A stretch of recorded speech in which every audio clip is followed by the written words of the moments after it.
Hello পোলাপান, তোমাদের কি অবস্থা?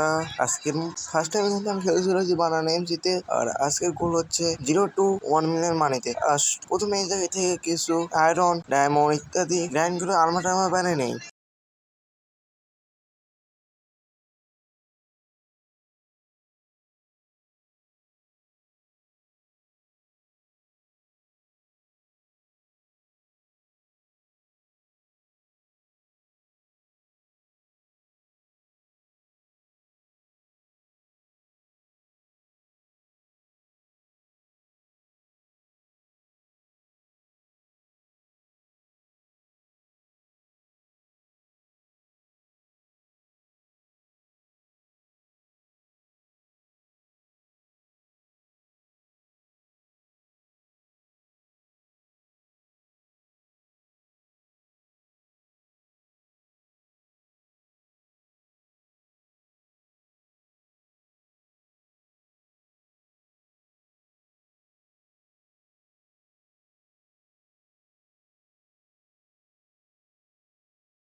এখান থেকে অনেক কিছু ডায়মন্ড মাইনিং করার পর এখন আমরা টিভি মেনে নেই, 5 সেকেন্ডের মধ্যে আর টিভি হবে।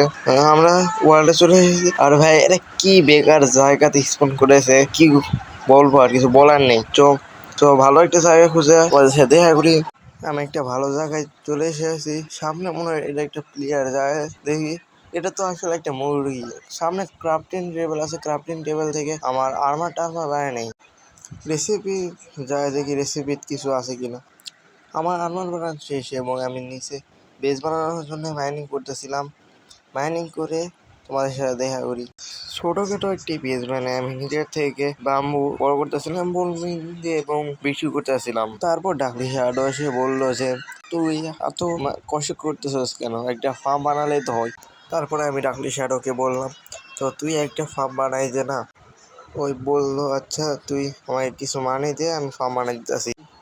এখানে ডাকলি শার্ট একটা ফার্ম বানায় দিছে, আর এই ফার্ম সুন্দর আছে, অনেক ভালোই টাকা দেয় এই ফার্মটা। আর এই ফার্ম থেকে আমি অলমোস্ট 1 মিলিয়ন মানি কালেক্ট করে এসেছি। চেষ্টা কতটুকু হলো না হলো এটা আমরা দেখে নিই। প্রায় ফুল চেক্স হয়ে গেছে। এখন এটা আমরা ব্লক বানিয়ে সেল করবো। ওগুলো সব সেল করার পর আমার কাছে 556K মানি আছে।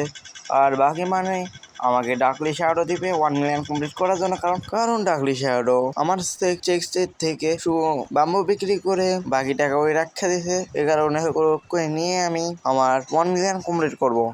ডাকলি শ্যাডো আমাকে মানি দেওয়ার পরও আমার মানি শর্ট পড়ে যাওয়ায় আমি আমার ব্যাংক থেকে উইথড্র করে টাকা উইথড্র করে আমার 1 মিলিয়ন মানি কমপ্লিট হয়ে গেছে। আজকের জন্য এতটুকু। লাইক সাবস্ক্রাইব করতে ভুলো না। আর আরো এসএমপির ভিডিও আসতে চলেছে, তো তোমরা লাইক সাবস্ক্রাইব করে আমার পাশে থাকো। বাই।